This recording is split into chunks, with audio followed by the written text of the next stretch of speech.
హనుమంతుడు ఎందుకు ఎప్పుడూ తల వంచి ఉంటాడు? అందరూ అడిగే ప్రశ్న ఇదే. ఇంత శక్తి ఉన్నవాడు, పర్వతాలు ఎత్తగలవాడు, ఎందుకు అంత వినయంగా ఉంటాడు? ఒకసారి దేవతలందరూ హనుమంతుణ్ణి పరీక్షించాలనుకున్నారు. బ్రహ్మదేవుడడిగాడు, హనుమా, నీకు నీ శక్తి మీద గర్వం ఉందా?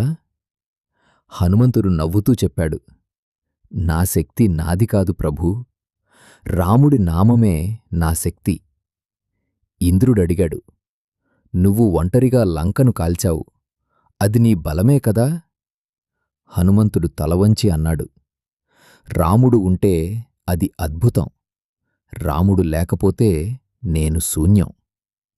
అప్పుడే దేవతలందరికీ అర్థమైంది, హనుమంతుడి గొప్పతనం శక్తిలో కాదు, ఆ శక్తిని ఎవరికోసం వాడాడో అందులో ఉంది. అతడు కోరింది రాజ్యం కాదు, అతడికి కావలసింది పేరు కాదు, అతడు అడిగింది వరాలు కాదు, అతడి కోరిక ఒక్కటే, రాముడి సేవలో ఉండాలి.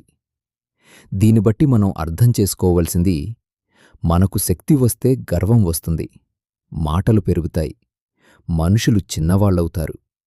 కాని హనుమంతుడు ఏమి చేశాడు తెలుసా?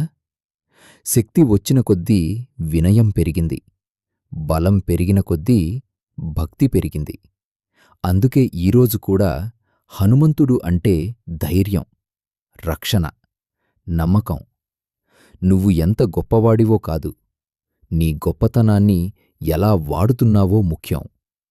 అందుకే అంటారు హనుమంతుడు దేవుడు కాదు, దేవుడిని ఎలా ప్రేమించాలో చూపించిన ఆదర్శం. జై శ్రీరామ్, జై హనుమాన్.